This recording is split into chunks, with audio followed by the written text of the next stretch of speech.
তুমি তো দেখছি আচ্ছা বোকা ছেলে। এই বুদ্ধি নিয়ে বাগদাদ যাও পড়াশোনা করতে? তুমি না বললে তো কেউ জানতেই পারতাম না যে তোমার কাছে এত মূল্যবান সম্পদ আছে। আমার লোকেরা তো তোমার শরীর ঘেটেও কিছু পায়নি। তুমি ইচ্ছে করলেই আমাদেরকে ধোকা দিতে পারতে, তাতে তোমার এই সম্পদগুলো তোমারই থাকতো। কিন্তু সেটা না করে গোপন জিনিসটি প্রকাশ করলে কেন? কারণ আমি আল্লাহকে ভয় করি, সেই সাথে আমার আম্মার উপদেশ যেন কখনো মিথ্যা না বলি। বিপদে পড়লে যেন আল্লাহরই আশ্রয় চাই, মিথ্যার নয়। কি বললে তুমি? আমার উপদেশ বিপদেও মিথ্যে বলা যাবে না?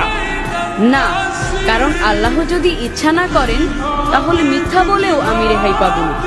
তাই আমি তার কাছেই নিজেকে সঁপে দিয়েছি, মিথ্যার কাছে নয়, তোমাদের কাছেও নয়। আর আমাদের নবী বলেছেন, মিথ্যা হলো সকল গুনার মা। মিথ্যাবাদীকে আল্লাহ কখনো ভালোবাসেন না। সামান্য এক বাক্য মিথ্যায় তুমি তোমার কষ্টের জমানো সম্পদটুকু রক্ষা করতে পারতে। আমি বরং তার চেয়ে বড় সম্পদ রক্ষা করেছি, সেটি হলো সত্য, মহান আল্লাহর হুকুম আর আমার মায়ের উপদেশ। স্বর্ণমুদ্রার জন্য আমার কোনো আফসোস নেই। সত্যের চর্চায় এতটাই উদ্ভিদ এই বালক, এই সাহস, এই ভরসা সে কোথা থেকে পেল? কত বড় সাহস! সর্দারের মুখে মুখে কথা! তোর হাড় থেকে মাথাটা নামিয়ে দেবো আজ। থামো! কাল কিয়ামতে মহান রবের সামনে আমাকে মিথ্যাবাদী হিসেবে দাঁড়াতে হবে না। এর চেয়ে খুশির সংবাদ আর কি হতে পারে?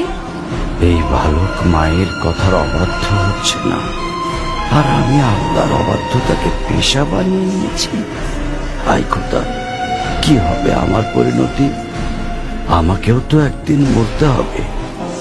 কাল কিয়ামতে আল্লাহ যখন জিজ্ঞেস করবেন দুনিয়াতে আমাকে লুটপাট করার জন্য পাঠানো হয়েছিল কিনা, তখন আমি কি জবাব দেব? আমাকে তুমি ক্ষমা করে দাও বাবা, ক্ষমা করে দাও। আজ তুমি আমার চোখ খুলে দিয়েছ। কত শত মানুষকে আমি লুণ্ঠন করেছি, তাদেরকে পথে বসিয়েছি, পদে পদে আল্লাহর হুকুমের অবাধ্য হয়েছি। তুমি আমাকে সঠিক পথে তুলে দাও।